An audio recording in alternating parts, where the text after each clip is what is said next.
किराएदार बेटा। उठ जा नालायक, सुबह के 8 बजने को है। तुझे एग्जाम नहीं देना क्या? थोड़ी देर और सोने दीजिए ना पापा। तू उठता या फिर मैं तेरे ऊपर पानी फेंकूं? रोज गधों की तरह सोता रहता है, पेपर की कोई टेंशन ही नहीं है। और एक हमारा समय था जब हम पेपर में फेल होने के डर से रात भर पढ़ा करते थे, सो ही नहीं पाते थे। तो क्या अब आप उसका बदला मुझसे लेंगे? मैं 15 मिनट बाद उठ जाऊंगा, आप प्लीज जाइए, मुझे डिस्टर्ब मत कीजिए। इतना कहकर रौनक रजाई ढककर फिर से सो जाता है। तू ऐसा नहीं मानेगा, रुक मैं अभी पानी लेकर आता हूं। बस फिर क्या था, इतना कहकर वो भागते हुए बाथरूम में जाते हैं और पानी की एक बड़ी सी बाल्टी लाकर रौनक के ऊपर फेंक देते हैं। पानी पड़ते ही रौनक झट से उठ जाता है। ये आपने क्या किया पापा? अब तो उठेगा नहीं तो यही करना पड़ेगा ना। वैसे थैंक्स डैड, आपके कारण ना अब मुझे नहाने की भी जरूरत नहीं पड़ेगी। चलिए अब आप माँ से बोलकर मेरे कपड़े निकलवा दीजिए, तब तक मैं ब्रश कर लेता हूँ। वैसे कल ना आप एक काम और करना, नहलाने के साथ साथ मुझे ब्रश भी करवा देना। ये ब्रश करने में ना मुझे बहुत आलस आता है। रौनक की बातों से अरविंद का मुंह खुला का खुला रह जाता है। वो अपनी पत्नी कमला के पास जाता है और रौनक की हरकतों के बारे में बताता है, जिसे सुन उसकी पत्नी हंसने लगती है। तुम अपने बेटे को समझाने के बजाय हंस रही हो। रौनक बच्चा है, धीरे धीरे सुधर जाएगा, आप क्यों उसके पीछे पड़े रहते हो? अभी नहीं सुधरेगा तो कब सुधरेगा? 10वीं क्लास में है रौनक, वो अब कोई बच्चा नहीं रहा। अरविंद की इतना बोलते ही वहां रौनक भी आ जाता है। क्या डैड, मैंने आपको एक काम दिया था, वो भी नहीं हुआ आपसे। अरे क्या हुआ बेटा? माँ, मैंने डैड से बोला था कि वो आपको बोलकर मेरे स्कूल की यूनिफॉर्म निकाल दे, लेकिन मेरे पीछे पड़ने के अलावा इनसे एक काम ढंग से नहीं होता। देख रही हो कमला, देख रही हो अपने लाडले को? अरे आप चुप रहिए जी। चलो बेटा, मैं तुम्हें कपड़े निकाल कर दे देती हूँ। बस ऐसे ही साल पर साल बीतते जाते हैं, लेकिन रौनक के रवैये में कोई बदलाव नहीं आता। वो पहले से भी ज्यादा आलसी और पूरी तरह अपने माता पिता पर निर्भर हो जाता है। 2 साल बाद पता नहीं कहाँ गायब रहता है पूरे दिन, अब तक तो आ जाना चाहिए था। अरे आप इतनी फिक्र क्यों कर रहे हैं उसकी? दोस्तों के साथ खेल रहा होगा, आ जाएगा अभी। ये कोई टाइम है खेलने का? 10 बजने वाले हैं, इतनी रात में कौन खेलता है?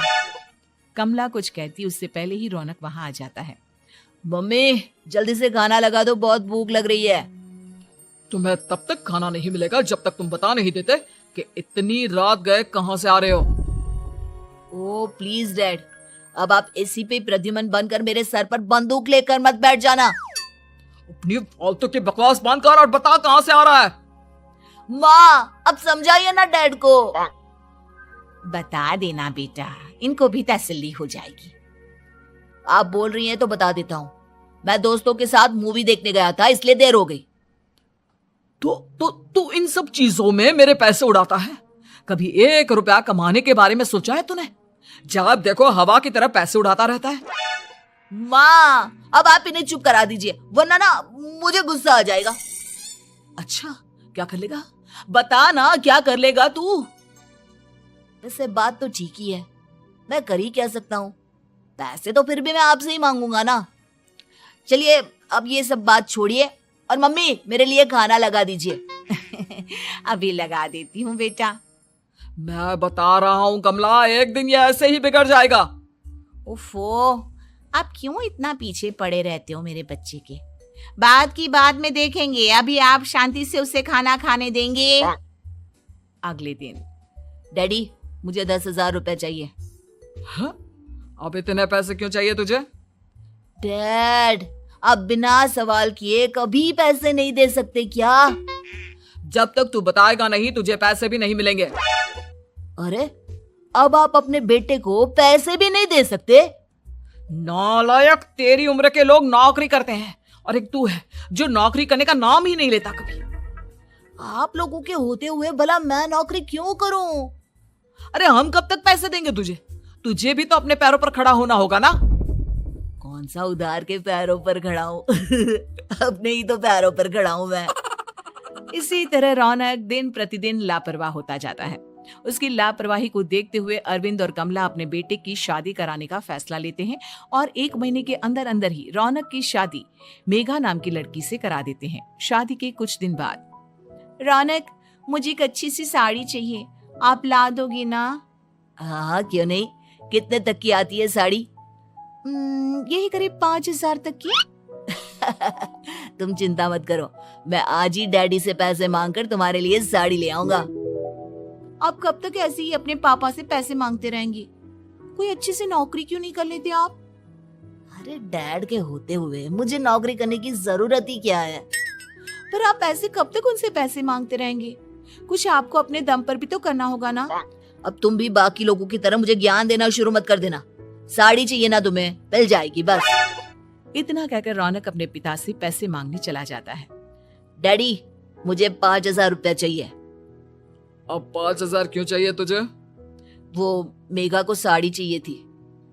अरविंद आगे बिना कुछ कहे चुपचाप उसे पैसे निकाल कर दे देता है। कुछ दिन बाद, तुम्हें नहीं लगता कमला, रौनक हम पर पहले से भी ज्यादा डिपेंड हो गया है? मुझे तो अब उसके भविष्य की चिंता होने लगी है। कल को हमें कुछ हो गया तो वो क्या करेगा? काश तुमने पहले ये सोच लिया होता तो आज हमारा बेटा इतना लापरवाह नहीं होता।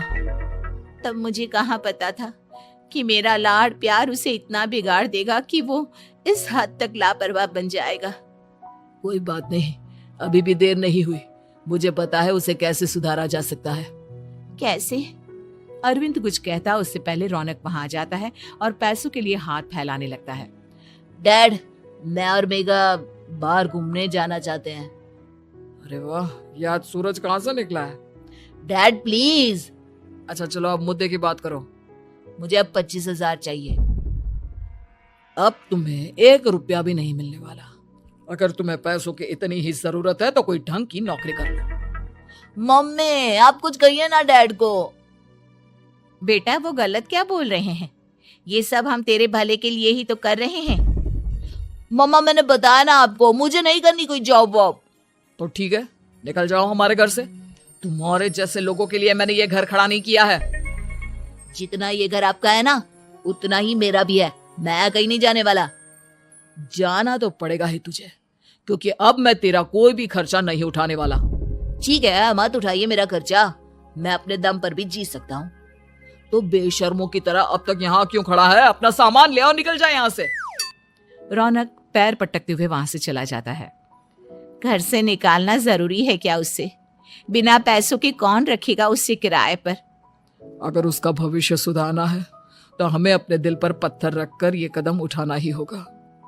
दोनों बात कर रहे होते हैं कि रौनक अपनी पत्नी के साथ एक बड़ा सा बैग लेकर घर से निकल जाता है, लेकिन घर से बाहर उसे कोई भी मुफ्त में अपने घर किराए पर नहीं रखता। अंत में थक हार कर वो फिर से अपने घर चला जाता है। क्या हुआ? थोड़ी देर पहले तो दहाड़ते हुए घर से निकला था, अब क्या हुआ? नहीं रखा ना किसी ने तुझे किराए पर? डैड प्लीज, मैं कुछ दिनों में कोई अच्छी सी नौकरी शुरू कर दूंगा। आप तब तक तो हमें रख लीजिए प्लीज। सुबह से रात हो चुकी है लेकिन कोई हमें रखने को राजी नहीं है। अब आप ही बताइए, इतनी रात को मैं मेघा को लेकर कहाँ जाऊंगा? ठीक है, बहू की वजह से मैं तुझे घर पर रख रहा हूँ, लेकिन तू इस घर में एक बेटे की नहीं बल्कि एक किराएदार की हैसियत से रहेगा। 3 महीने है तेरे पास। इन 3 महीनों के अंदर अंदर मुझे तेरी पहली तनख्वाह हाथ में चाहिए, समझ गया? पक्का डैड, इन 3 महीनों के अंदर अंदर तो कोई बढ़िया सी नौकरी ढूंढ ही लूंगा मैं। ऐसे ही धीरे धीरे समय बीतने लगता है और अरविंद के दिए 3 महीनों में से 2 महीने बीत चुके होते हैं। पापा जी ने हमें 3 महीने दिए थे, जिसमें से 2 महीने तो बीत चुके हैं। अब ये आखिरी महीना बचा है। अरे तुम चिंता मत करो, आज मेरा ना 2 जगह इंटरव्यू है, दोनों में से कहीं ना कहीं तो जॉब लगी जाएगी। अच्छा, all the best. Raunak interview के लिए निकल जाता है, जिसके बाद शाम में रौनक घर आता है। कैसा गया इंटरव्यू? आपकी नौकरी लगी या नहीं? अरे पहले सांस तो ले लेने दो अच्छे से। बताइए।